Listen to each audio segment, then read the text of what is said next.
I have not worn a tie in a long time. It is very tight. Welcome to the July edition of the Tough Love Arena State of the Game, where we talk about the past, the present, and the future of all things Tough Love Arena. How's it going? Last time on State of the Game, this is what I thought we would get done in June. We got about half done, which honestly I'm proud of, because plans change. We got Mystery Meat out. We did some improvement on Ranked, but I didn't get around to all the bugs I had planned. Premium accounts are still MIA. I did make some big progress on the infrastructure refactoring. We shipped some big things there. We finished the art for Rice. And we pushed some new emotes. Are we true to our word? And the answer is, yeah.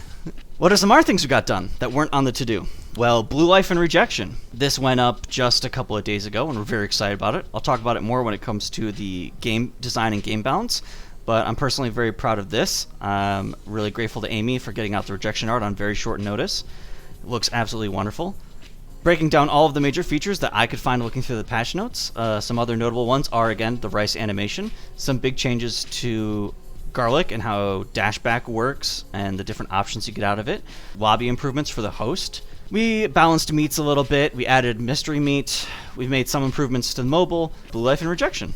And also this little punish indicator that we shipped just about like 30 minutes ago.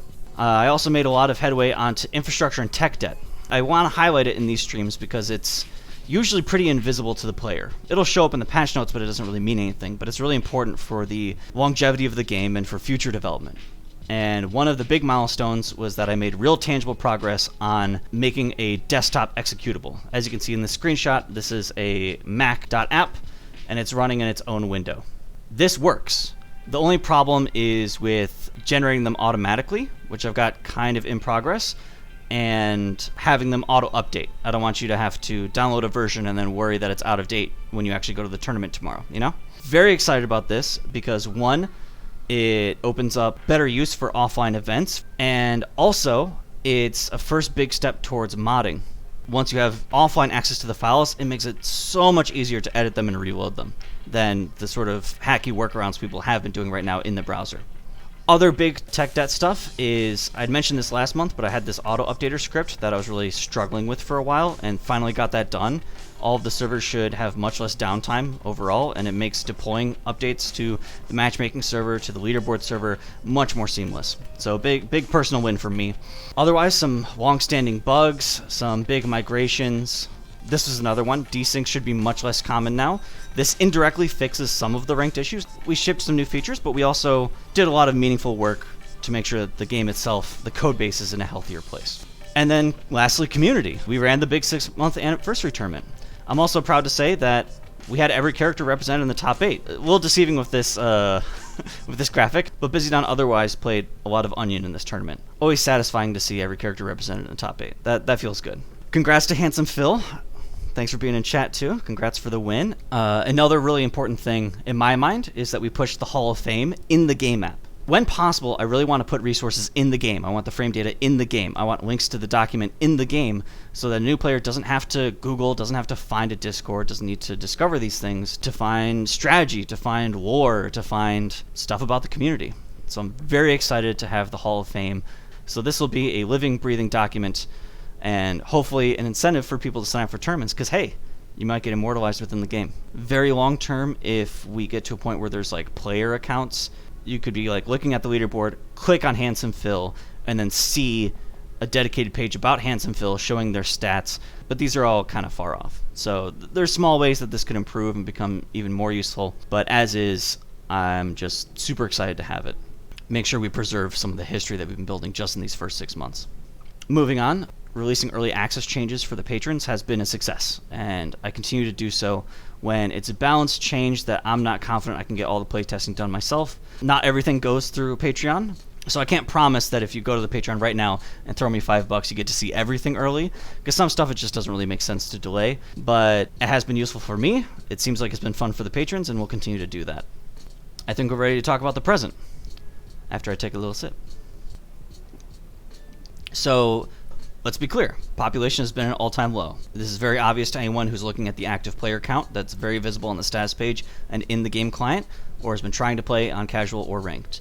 I attribute this to, one, slow content drip, especially for the first 2 weeks. I was focused much more on infrastructure work and not really pushing out exciting balance changes or single player content or any of the stuff that I'd mentioned before. 2, school's out. Pretty substantial portion of our player base are people in middle school, in high school, in college, sneaking in a quick game of Tough Love Arena during class. Same with adults, sneaking in a game during work. School's out. I know that definitely hit our core demo. I acknowledge it, and I want the community to know that I know. But I'm still positive. I'm still happy with the amount of people playing right now, with the amount of people watching this stream right now. It's still going, so no worries about that. The 6-month tournament was a success. I think we got a pretty good turnout for both participants and viewers, and we are open to doing more events like this. We're not planning an official tournament this month. Don't worry, there'll be something before the 12-year mark, is basically what I'm saying. An idea I got from someone, I think in stream chat, I forget who. It was Sebo. Thank you, Sebo. Is that we are also interested in looking into timed community events. The sort of direct analog here are Splatfest for Splatoon. There is an in-game incentive of like, hey, if you play this weekend, it tracks your team usage, or in our case, maybe character usage. And on Monday, we announce which character has the best win rate over the last 2 days. I think that could be a really fun way to drive players to the app for a short period of time so that, for those couple of hours, for those couple of days, matchmaking works. Because a lot of people are trying to play to get that character title or get some cosmetic or something. Or even just a community incentive of, this is the time that we all play together. That still requires a decent amount of infrastructure work on my end, so it's not something I can promise, 2 weeks from now. But it has me really excited, because even though tournaments are a good draw, and it gives us an opportunity to, reward our top players, literally financially, it's not as great for spectators or participants or more casual players, because you can go in, you can wash out 0-2, and the event only lasts a couple of hours. We already have a pretty good stream for the really hardcore crowd. There's Tough Love Gauntlet every weekend. So if you want to compete, if you want to be the best, that demographic is already pretty well supported. And I'm looking for ways to support the slightly more casual player and give them some things to do. Let's talk about the gameplay design. I feel that right now, each character feels sufficiently distinct. I feel so strongly about this, I bolded it. Back in May, some characters were essentially too well-rounded. They didn't have pronounced enough weaknesses or maybe even specific enough strengths. It really felt like for each column there was a correct option, and it was usually noodle over rice, pork over beef, and onion over garlic.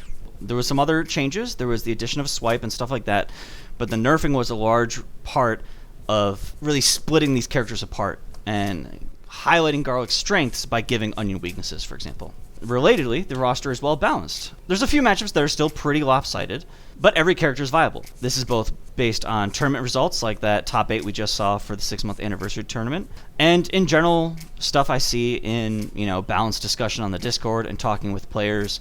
There are complaints, but I don't think anyone has really felt that a character is unviable. But this is my large part. This is my big concern. Is it fun? The nerfs removed opportunities ultimately for player expression in a lot of cases.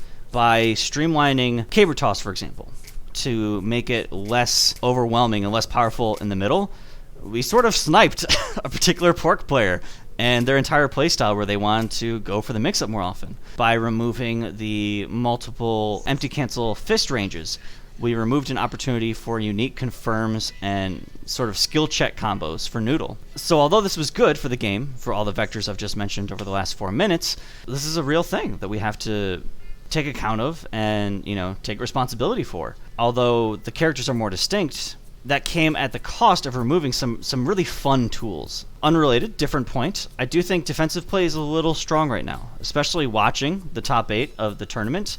There's a lot of standoffs, there was a lot of timeouts, and there are a lot of scenarios where it's hard to get in on certain characters. I always knew that this was going to be part of the game. Having a neutral block is already very strong, and we want it to be strong, but I think I'd like the game to be maybe a little bit more active. But this is the thing. I don't want to add back the old caber toss. I don't want to add back the old fist cancels. So how can we continue to improve the fun while retaining character identity, while not undoing all the good work that we've accomplished in the last 2 months? 3 ideas. We're going to implement all of them. But attack vector number 1. Fix the stuff that's not fun. So address things like lopsided matches, oppressive zoning by Noodle in particular. Unexpected behavior. It feels bad that you can burst out of caber toss now, the way it's been nerfed. It felt bad that doing an arm attack whilst you're perfect. I wrote these slides like a week ago, and this was just patched a day ago. These are easy ways to fix the fun. Remove the unfun, right? It's kind of obvious, but it's worth saying, and it's worth making explicit that this is on our radar and we're working on this. Fun fix number 2. Giving individual characters additional tools. The more choices the player has during gameplay, the more opportunities the player has to express themselves. I have had time to step away from TLA in the last couple months and play other video games. Something I've been really sort of second guessing was part of my initial pitch. I talk about this in the Vice article. On the one hand, it felt like a struggle trying to learn Street Fighter with its 6 buttons and its proximity normals. Figuring out which button is the correct button to press. When I have so many options, I'm just overwhelmed with options. TLA was very much a response to that. Heavy is the neutral button, right? Light is the panic button. And you don't have to think about stand light or crouch light or punch versus kick. No. Heavy does this, light does this. And I think that's one of TLA's core strengths, and I plan to keep that. But there still is a great joy in both exploring options, figuring out for yourself as a player when to do which, and using that as an opportunity to make meaningful choices. We addressed this already a couple months ago with Noodle. I got the feedback from a top player, I think I'll name them, it was the Grum, who basically said to me, "Hey Paul, Noodle's great. Noodle doesn't need to be buffed. Noodle is very strong. And I enjoy playing Noodle. But playing Noodle, back in May, is really just whip. You just press whip. And there's the fun mini game of, hit confirming and that stuff. But it's really just whip. And I noticed at least a lot of the other characters had 2 options. They had maybe, heavy punch or chop, or they had, roundhouse or hop kick. There was some moment where you could decide, how do I want to approach the situation? And Noodle was very on rails, I think in a bad way. It's a balancing act. I don't want to just turn Tough Love Arena into Street Fighter and give it 6 buttons. And it's still really important to me that the heavies are strong and they're pretty obvious. But I'm looking for opportunities to give the player more options, more opportunities to make a choice, and to either feel great about that choice or horribly regret that choice. More opportunities to, make a big gamble, to really execute on a read. That said, we must be careful that these new choices don't drastically alter the character's design. I think this is the mistake I made in the first couple months. And I thought, hey, wouldn't it be fun if you could also cancel this into this? And accidentally gave Noodle all these crazy combos that they really didn't need. Or where Onion could cancel hop kick into roundhouse. It was totally degenerate. Onion didn't need it. I'm really excited about this, and I'm going to try and pay attention to it. And we'll talk about it a little bit more when we get to the character specifically. But I am aggressively on the lookout for places where I can give characters additional options, additional cancels that don't suddenly break their design, give them a new tool, remove a weakness. And I think that will go a long way towards the replayability. As long as we don't harm the on-ramp, as long as we still have a pretty clear and pretty good default option. And that, I think, will allow our game to still remain accessible. Leading into fun fix number 3, giving every character additional tools. Tough Love Arena is still targeted at beginners. And it's very important to me that the game is easy to learn, easy to pick up. You can just send your friend a link and say, let's hop in a lobby. Your basic B&B is HHH. You can jump in and have a core fighting game experience with some footsies, with some confirms. That is essential. However, that doesn't mean the game has to be super simple. This is what I had in mind with Blue Life and Rejection. Blue Life and Rejection are new mechanics that should add strategic opportunities for enfranchised players without transforming the core game loop and really changing the onboarding process. You can still teach someone Tough Love Arena without really explaining Blue Life or Rejection. They're in the tutorials, but this isn't something that you necessarily need to know. You can still just use burst, and blocking is still pretty good. But here's just one little extra hair, one little extra element for someone who's playing in a tournament to think about. As we give people more decisions to make, that should make the game more interesting to play. So, let's talk about the characters themselves. For Noodle, I believe that the summoning tools are good, maybe a little too good. They have the most range, they're a zoner with a Rekka, and they have the best DP in the game. Some recent changes that have affected Noodle in the last month, just a couple of days ago, was removing Chip from Grounder. It is now Blue Life. It does a comparable amount of Blue Life, so if you immediately walk into the next Grounder, it feels basically the same, but overall it should result in taking a lot less damage from Noodle afar. It's still important, and it still gives Noodle's zoning some pressure and some relevance, because when you get clipped, it will add up, but I'm optimistic about it making it a little less punishing. Some planned changes for this month include improving the jump as a potential combo option from Fist, This is the sort of thing I was talking about, maybe a fun little option that doesn't fundamentally change the character. And I was thinking about a combo route that could be cancel fist into jump. And this would both be a combo confirm in corner or fake block string that you could sort of pull on someone as a sort of reaction check to sort of get in and suddenly get frame advantage. I'm also going to play with the idea of making Grounder unable to hit enemy jump, but we'll see if that doesn't make it a little too strong as just like a, if you just guess, I'm totally beaten. Rice. I think Rice is a strong character that's fun to pilot. I know a lot of people say nasty things about Rice. I think Rice is cool. I do think that Rice is a little weak versus Noodle, and maybe a little too strong versus everyone else, as a result of, having range and damage. To address point number 3, being a little strong, in the recent Blue Life patch, I did nerf the chip on swipe a little bit. I think it's still important for Rice to have at least one chip move to close out a true turtle, but I don't think that it needed to be 40. That was a little much. That was, honestly, in my opinion, an oversight. And some plan changes is, while I'm simultaneously improving the jump range for Noodle, it will simultaneously give Rice the ability to actually jump over Grounder or jump over Fist and actually get in. You still need a read, you still need to maybe react or something or space it correctly, but no longer the scenario of sort of full screen jumping and just landing on a whip. Beef, I think, is in a really good place. I think Beef is strong but fair. They are the quintessential sort of jack of all trades, master of none. They have the good normals of Pork, but not the strong mix. They have some ranged options in Lemon, but they can still get bullied. The Flex, with its recent buffs and changes, is a nice little catch-all in utility. Recent changes in the last month include basically the removal of Gut Punch as an anti-air option. It used to trade very reliably, and now it just loses. To sort of compensate, I buffed the heavy anti-air. It's now much more lenient to land against jumps, especially now that the spices go a little bit higher.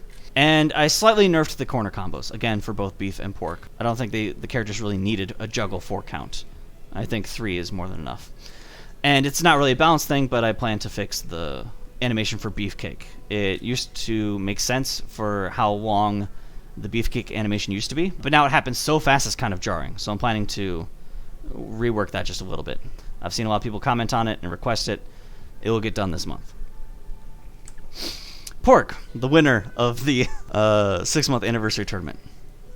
I would say that Pork has been getting nothing but nerfs for like the last 2 months, but is still a major threat. And I honestly really like where Pork is right now. I don't plan to nerf Pork more. I see a lot of concerned people in chat. If anything, I plan to buff Pork slightly in the plan change of making Caber Toss unburstable. If you don't rapid it, I want it to be unburstable. But I like Pork. I like Pork as the grappler. I think that they still have strong neutral. Chop is still a very strong tool in neutral. But they still have pronounced weaknesses, which is being weak against zoners and pretty free on defense. Let's talk about Onion. Both from watching and from seeing people talk about the character, Onion feels sort of strong but inconsistent.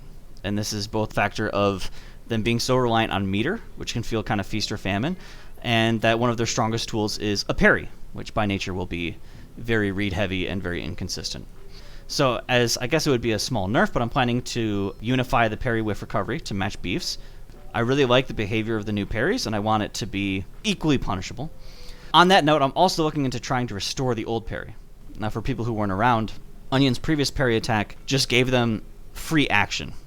You would basically just remove all block stun and be able to act immediately. For the first month of this game, before people got really good, this was fine. It was honestly perceived to be very weak. But as people got better, they realized, oh, I can parry whip and walk up and get like a full 400 damage combo and full carry to corner. It was an inelegant fix, but the easiest way to address it was to simply remove the freeform nature of the parry and just make it like Beef's. Just make it a guaranteed hit. I look back at old replays. I look back at old YouTube videos. I miss the landing 5 juicy parries on Frenzy. That was hype, and it feels really bad that it's gone. I'm looking for a way to bring that back in a slightly nerfed form. So it'll still be super hype and super rewarding about pairing multi-hit moves. And I really liked the idea of it being the skill check of like, can you convert this sort of quick scenario? But I'm experimenting with ways of adding maybe a little bit of recovery to make either, far away moves more difficult to punish or impossible to really answer beyond like just like a hop kick. Or even, maybe if you still meet it correctly, then the Onion doesn't really get anything. I've already started working on this. It's just going to take a lot of iteration and testing, but I'm optimistic that we'll get something to work. And lastly, I feel like Onion got a little shortchanged on the cancels. I've been giving Garlic just oodles and oodles of crazy different new cancels, and Onion got a little shortchanged in flexibility and could stand to have a little bit more style, a little bit more opportunity. So, something to look forward to. And lastly, Garlic. Garlic is still very annoying. Working as intended. I love my pink cat devil person. A lot of people have been complaining and clamoring for months about fixes or improvements to backflip, and I experimented with a few options. I even got one as far as testing on Canary with my patrons, but ultimately decided that it was an important weakness and a core weakness that Garlic needed. And instead, I'm very happy that we were able to address it indirectly through the system mechanics. Rejection should now be a viable option for Garlics to get out of the corner that is kept in check by the fact that it's universal and costs a meter. Very excited for Garlic going forward to have that small buff, and I have no planned changes. Garlic is reaching this weird point where they have so many options that it creates a significant amount of mental fatigue for your opponent. This is a valuable tool, and it's very defining for Garlic. You know, having lots of options that are all kind of weaker than everyone else's, but overwhelming your opponent with the sheer decision space. And so I have to be careful. This was the problem with the backflip buff that I was testing, is that I think it just added one too many extra scenarios to Garlic. I'm not currently craving to add a lot to Garlic. I think Garlic already does enough.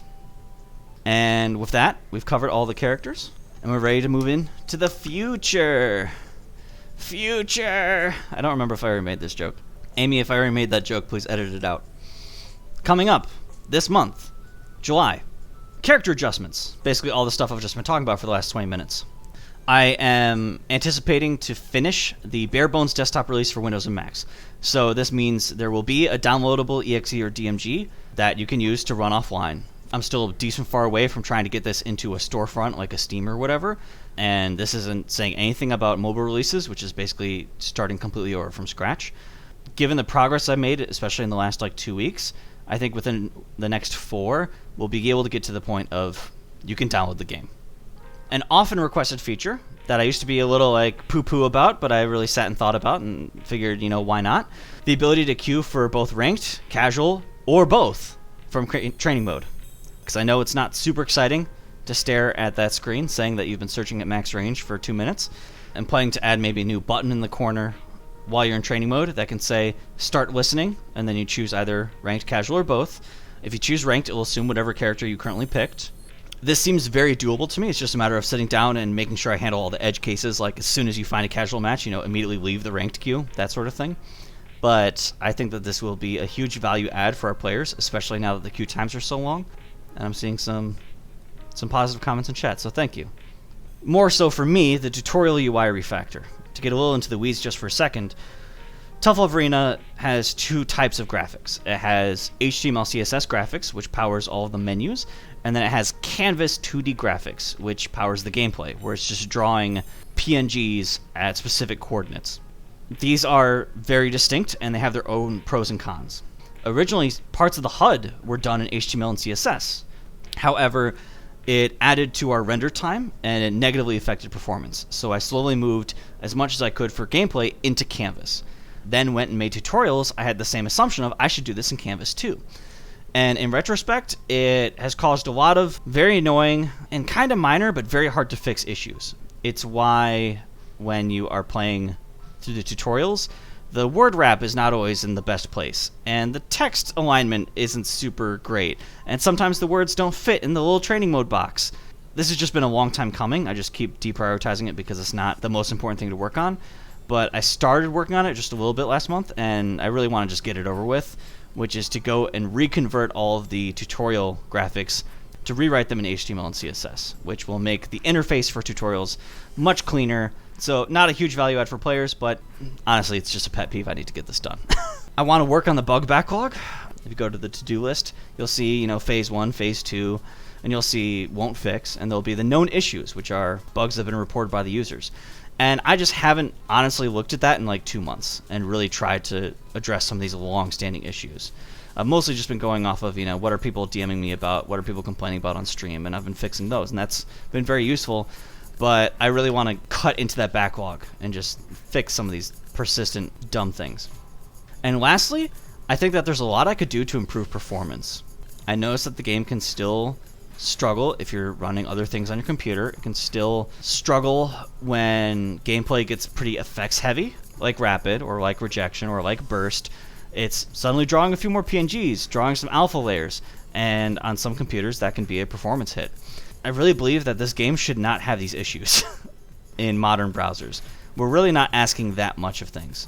So although we have lots of workarounds, and I've made some improvements at the periphery, some optimizations of my current engine, I'm pretty confident that there's a better way I could write the engine. Now I write this as research because the ways I'm currently aware of would require a substantial rewrite, and that's why I've kept putting it off. But I want to really take some time and dedicate a couple of days to looking at what would it look like if I tried to split it up into multiple threads? What would it look like if I tried to maybe render graphics differently? So these could all have really important implications, especially for mobile, allowing people to play at higher graphics in particular, or make it easier to stream the game. This is important to me. It's just pretty big and sort of undefined. So I plan to make progress on this front. And then I want to zoom out a little bit and talk about how I feel about the game as a whole and where I see the rest of this beta going. I am fully intending to work on this game for the rest of the calendar year. Having a look at, my savings, I am confident extending this sort of period of dedicated development through December, at which point we will reevaluate. I plan to continue to maintain Tough Love Arena in perpetuity, but at a certain point we will release.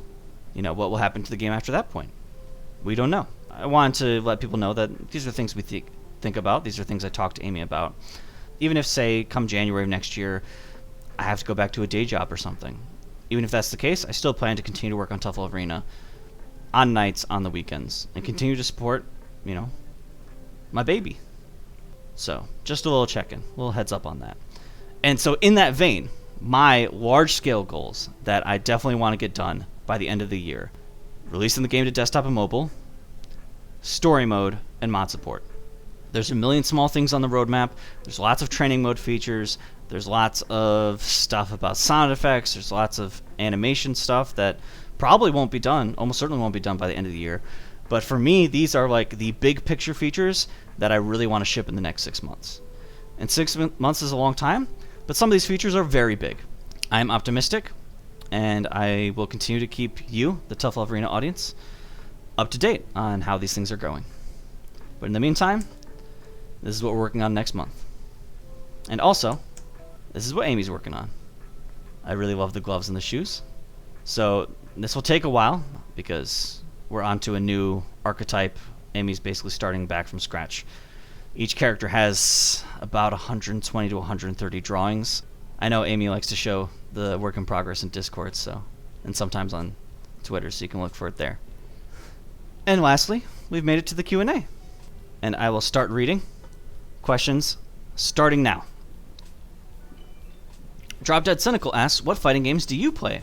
Recently, I've been playing a lot of Guilty Gear Strive. I've been playing a little bit of nostalgic Street Fighter 4 with a couple of friends. Played a little ST with a friend a couple of weeks ago. So I'm always down to play Street Fighter 4. I'm always down to play Street Fighter 2. Toeman John 11 says, I love these updates so much. Thanks for doing them. Thanks for stopping by and saying that. That's very kind of you to say, Toeman John. And I really appreciate it. I enjoy giving these updates. I enjoy having this very well-defined opportunity to talk to the community. Who are you playing in Strive? I've been currently playing a mix of Eno, Axel, and Soul. They all satisfy very different urges. Phil says, my question is for Amy. Is there a chance Port can have at least one color with all white shoes? Interesting. Amy says, I'll try to remember that. Smiley face. Liam FGC says, what's the game plan for getting the game as a standalone EXE, DMG, IPA, and APK? Are you planning to move to a different engine to make that release process simpler?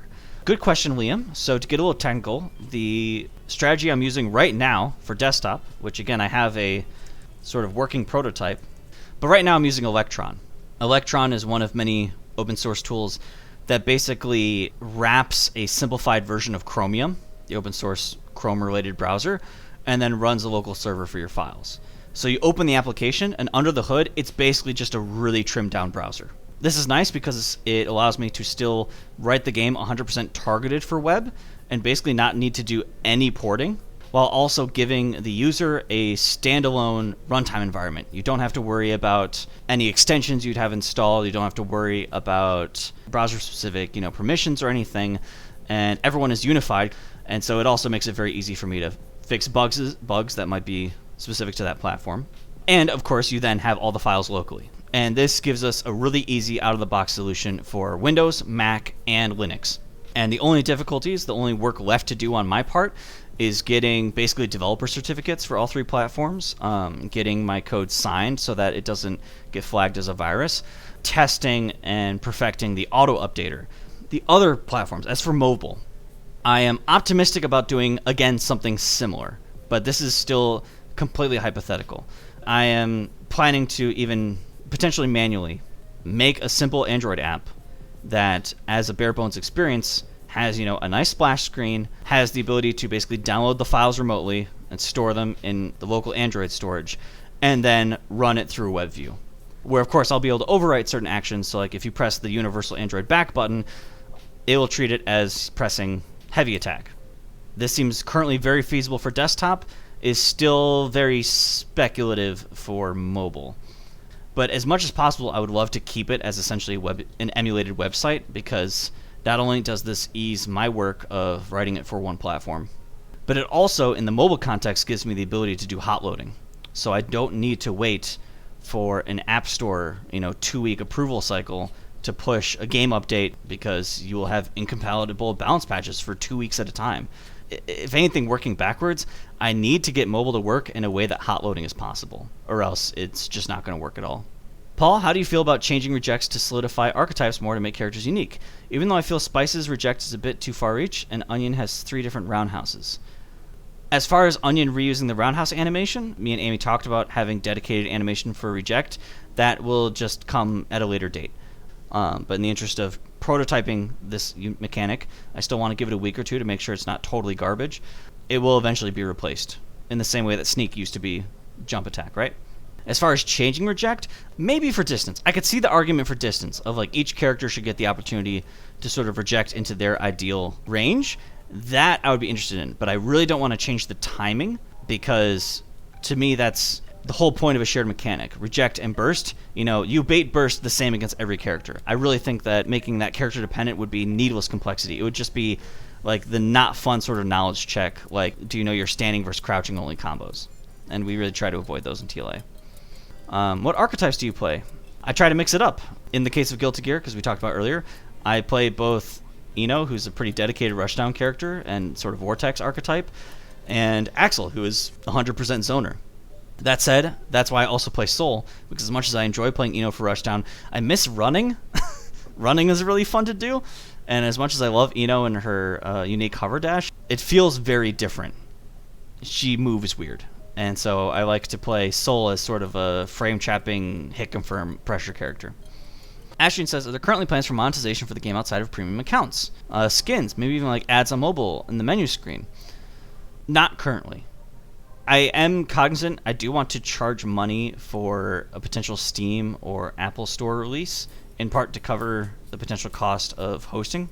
Apple, at least, is, $100 developer license. But that said, why pay $5 for a game that you can play for free in the browser? So I would like to maybe add like a Steam-specific skin. Still hypothetical, still TBD. But as far as ads or purely cosmetic content that costs extra money, we're not currently planning on it. Would you let a store browse through old versions with offline? Maybe just from the first one and go from there? Yes, Almas. The way I'm planning to do releases, you will have a full history of releases, at least from when I started making desktop versions. It's a workaround, but you should be able to download the older release, turn off your Wi-Fi, and then boot it up. And then it will fail the update and it will just run as the old client. We could potentially look into something more actively supported, but you will always have that workaround. Ellington asks, when do you think burst, reject, rapid SFX would be added? As soon as I'm not lazy. That is the unflattering but true answer. Amy is more than supportive.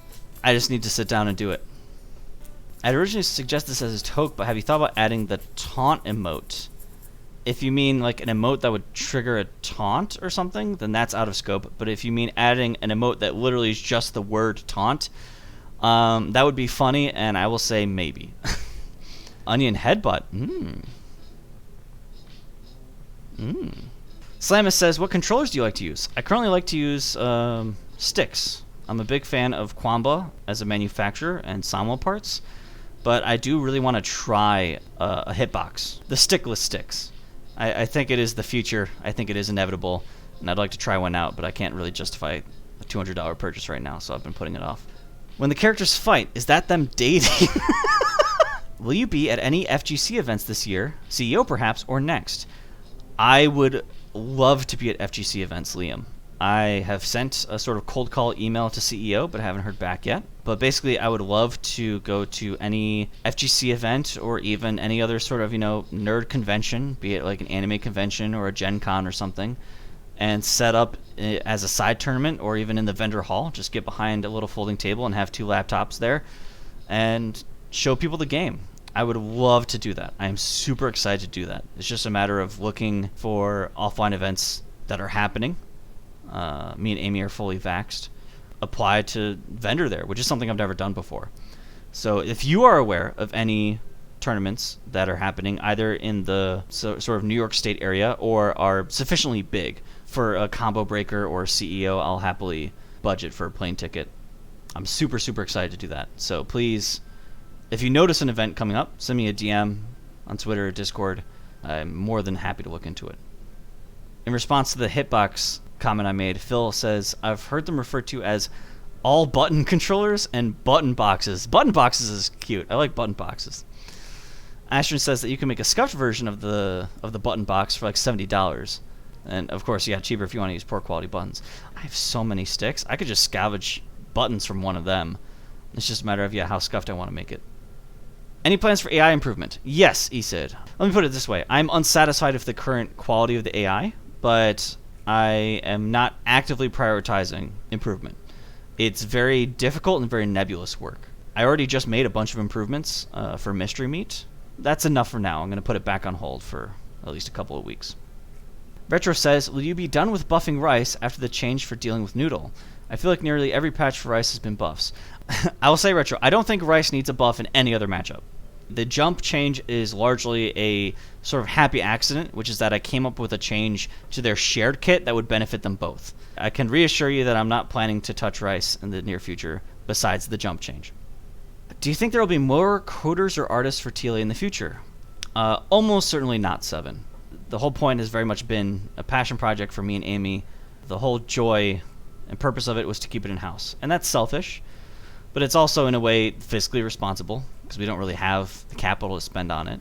And I know that there are volunteers, and there have been a lot of really kind people that approached me back in January offering assistance one way or another.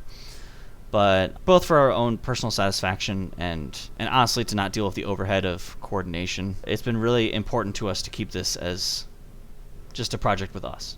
There are, of course, the occasional collaborators. We're deeply, deeply grateful for the wonderful music that we commissioned from Josie and M. But to answer your question, no plans for more coders, no plans for more artists. Esid says, for the near future, would you rather the game be perfectly balanced or the game gets less balanced updates? I'm never seeking perfect balance. I think perfect balance is almost a fallacy.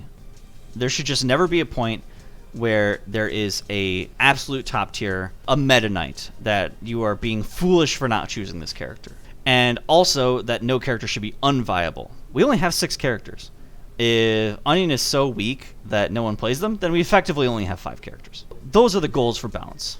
You can enter a tournament with a character and not have to explain yourself or apologize, right? Reiterate my thesis statement. I think the last 2 months, we made a lot of progress on getting to a place where no character was strictly outclassed, was strictly unviable. But in the course of doing so, we lost some of the zany stuff and we lost some of the fun stuff. And I think the pendulum is now swinging the other way, and I want to be open to doing stuff that's a little bit more zany, but with the wisdom of what came before, and trying not to repeat the same mistakes. Pure Boy says, this looks like Paul with a tie on. How to boy. Oh. Do I ruin it by using that voice? Oh. Are there any last questions? Because I am pretty eager to take this tie off. Slamus asks, how are you liking Mystery Meat and stuff? I like Mystery Meat. I like how goofy they are. I'm aware of the cheese, and it's regrettable, and I'm very sad because there isn't like a super clean answer to it. As much as possible, I really don't want to tell the AI how to play. I want to be able to design a character and have the AI just look at the frame data and figure out which moves to do. Both because, one, this is a lot less work for me and it scales as the characters change. I don't need to like remember to change the AI, and also would allow that modded characters can be just plopped in and given the AI, and it will sort of figure it out, right? So as much as possible, I try not to tell the AI how to play the characters. And I can think of a way to do that, maybe to solve the lemon problem, but this is creating edge cases. This is creating brittle code that can break easily. This is the last question. ESID asks, is MM and SS, Mystery Meat and Secret Spice, balanced around each other? Absolutely not. Secret Spice was designed to be a character with basically OP movement and OP options, but low damage. I was very consciously trying to design Secret Spice as a character that players could eventually have access to and play and wouldn't be just like totally busted. Mystery Meat, I very much designed with the opposite ethos of this character's just going to be dumb. They're going to be dumb. They're going to be the equivalent of fighting Apocalypse in Marvel vs. Street Fighter. And if you use the cheat code to play as Apocalypse, you can just like mash the drill attack and chip them to death in like 3 hits. But the AI never mashes the drill attack. It's not smart enough to abuse that mechanic. That was more of what I was planning with Mystery Meat. Just dumb BS. Thank you all for the kind words. We'll be calling it there. Zoop. This has been the July edition of the State of the Game stream. We'll be back on the first Monday night of August. And in the meantime, I have development streams every Tuesday and Thursday afternoon at 2 p.m. EST. I talk to chat, I take feature requests, I take bug notices. Also, check out Tough Love Gauntlet. It's a tournament series that runs Friday nights, hosted by a friend of the game, Shy Guy, aka the Apex Collective. And if you win, you will be immortalized in the game in the brand new Hall of Fame. These are all the cool things you can do. Don't forget, you can play the game at toughlovearena.com for free, where you can enjoy silky smooth rollback netcode and 6 delicious characters, or whatever the copy pasta is. Where is Wilton when you need him? R.I.P. Wilton. Okay, this has been fun. Thanks everyone for stopping by. I will see you all around. Have a good night.